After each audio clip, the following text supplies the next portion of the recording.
So now we have a roller coaster problem. And I just kind of want to talk about, in general terms, what my approach is here. So let's just talk here. Right here, just some things to notice. I've got some gravitational energy here. And I'm going to use the capital letter H just to be clear. Now, as you go around the loop, not all of this is going to relate to the problem, but kind of as a teacher, I want to show you how I think about these problems before I go ahead and do them. So at the bottom here, I'm going to have all kinetic energy. And then here at the top, I'm going to have some gravitational energy as well as kinetic energy. So I'll kind of add those together. Because what I'm really saying here is that I've got Eg and Ek, just to be clear. Okay, now, the next thing is, when we have the car at the top of the loop here, I want to draw a free body diagram for it. So just to be safe, what we're saying is that we're going to have the gravity force pointing down. But at the top, we're also going to have a normal force pointing down. And right away, I don't even want you to I want this to be kind of automatic knowledge because we've done this a few times, and it's kind of a standard problem is really the thing. And you can kind of consistently count on it working out this way. I'm at the top of this loop, and both the gravity and the normal force are trying to make me go around in a circle. So that's really the idea that we want to work with here. These are just some ideas that I have even before I begin to solve the problem. The other thing I'm going to do is I'm going to do a similar free body diagram for down here. Now again, not all this information is useful. And you're going to see when we actually, I haven't even read the problem yet, just based on this picture. These are some things I want to draw. So on the bottom, I'd want to draw a normal force going up and a weight going down. And I'd want to label Fn minus Fg equals mv squared divided by r. And I want to be clear here, the v here and the v here, they're not going to have the same value necessarily. Okay, so it says here for number 9, now we can go ahead and read. So it says if the height of the coaster is 250 meters, so I'm actually going to go ahead and start labeling the picture according to what they give me. So I've got 250 meters for number 9. And I'm told that the radius is 25 in number 9.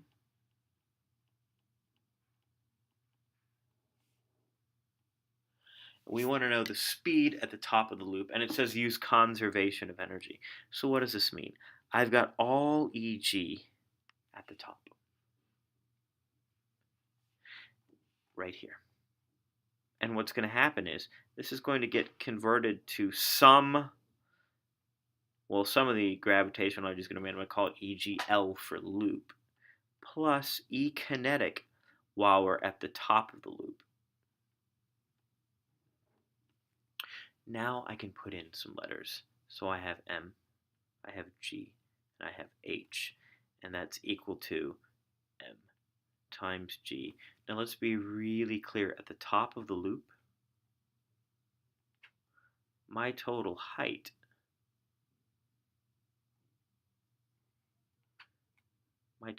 there is 2 times the radius because I go up 1 radius and then a second radius to the top. And then the final issue is the kinetic energy, which is 1/2 mv at the top squared. One thing. In this case, I'm going to be able to cancel m's because every term has an m in it. If you see a term that doesn't have an m, then you're not allowed to use this trick of canceling the m's. So now let's plug in some numbers. I'm going to have 10 for g, 250 is my height, equals 10 times 2, and r is 25, plus 1/2 times vt squared. So I'm going to end up getting 2500 equals 500 times 1/2 vt squared. So I'm going to end up getting 2,000 equals 1/2 VT squared. So I'm going to get 4,000 equals V at the top squared. And I'm getting the V at the top is in fact 20 meters per second. Alright, now we want the normal force on the roller coaster at the top of the loop if its mass is 500 kilograms. So here we go. At the top of the loop, we're going to have here FG pointing down and Fn pointing down. And I'm just kind of borrowing some of this work here. The gravity force and the normal force are actually pushing down on the roller coaster to make it accelerate in a circle. So let's put in our numbers. I'm going to have 500 times 10, because that's m times g, plus the normal force is going to be 500 times 20 squared, that's the v squared, divided by the r, which is 25. So I'm going to end up getting Fn is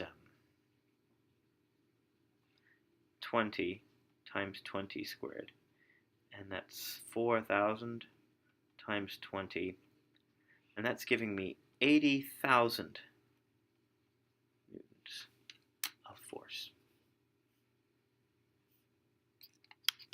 This, by the way, just so you know, that number, it's 500 divided by 25. Now it says, what is the speed of the car at the top of the loop if the normal force on the car is equal to its weight? So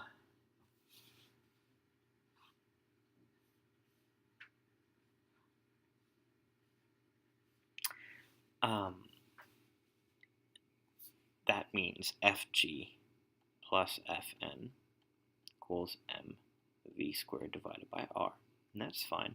Now what we're saying is the normal force is equal to the weight. So we have mg, and then for the normal force, we'll also set it equal to mg.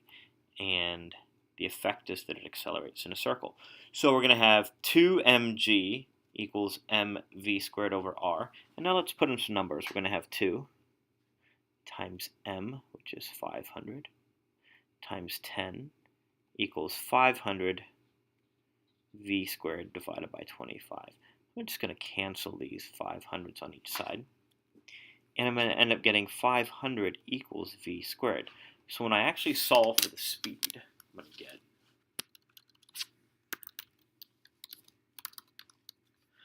I'm getting 22.4 meters per second.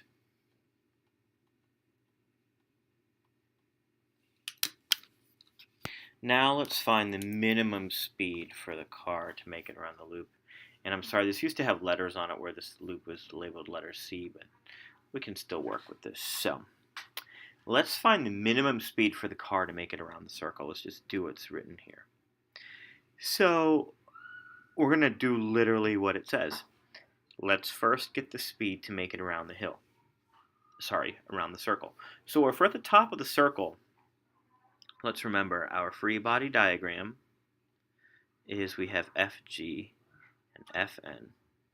And the effect is that Fg plus Fn is mv squared divided by r. But now we have a normal force. Remember, the minimum speed to make it around a loop, when that happens, that means the car is barely touching it. So this minimum speed means the normal force is 0. So we're going to have mg equals mv squared divided by r. Now, we can put in the mass of the car, but I just rather cancel the m's on each side. So we're going to have 10 equals v squared over 25. So the minimum speed to make it around is going to be the square root of 250, or v is going to be equal to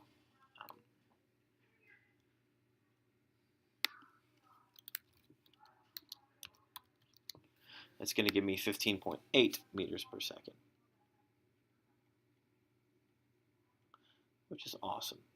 Now, let's get the energy at the top of the circle. So that's going to be mgh plus 1/2 m v squared. In this case, we'll use the 500. So we're going to have 500 for the mass, which is what we had before, times 10, times the height at the top of the circle, which is going to be 2r, 50, plus 1/2, times 500, times the v squared. Well, v is the square root of 250, so v squared is going to be plain old 250. That's going to be our total energy. And so when I simplify all of this out, that's going to be 500 times 500. I'm going to do a little bit of factoring here. 1/2 times 250 is going to be 500 times 125.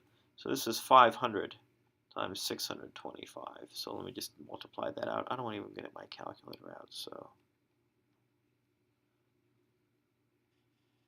So I'm getting 312,500, 312,500 as the amount of joules at the top. Let me just try that out. 500 times 625. Yep. Nice. So that's the number of joules that I have at the top. Now here's the deal. The minimum height of the hill to get that energy, well, what we're saying is that this 312,500 joules is the potential energy it's going to have at the top of a hill of unknown height, and we're going to get that unknown height using m times g times the h that I want to solve for. So this is 312,500 divided by 5,000 to get the height. And so we're going to end up getting a height of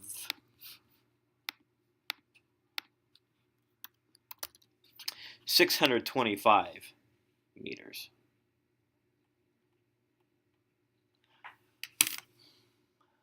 So that's the answer to this question. And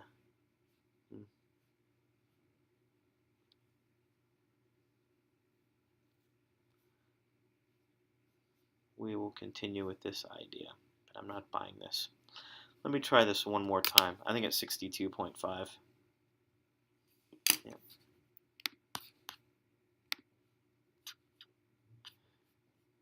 It's gotta be. I'm gonna try this out one more time. Oh, because it's divided by 5,000. Yep, it is 62.5 meters. All right, so that's the answer to the height question.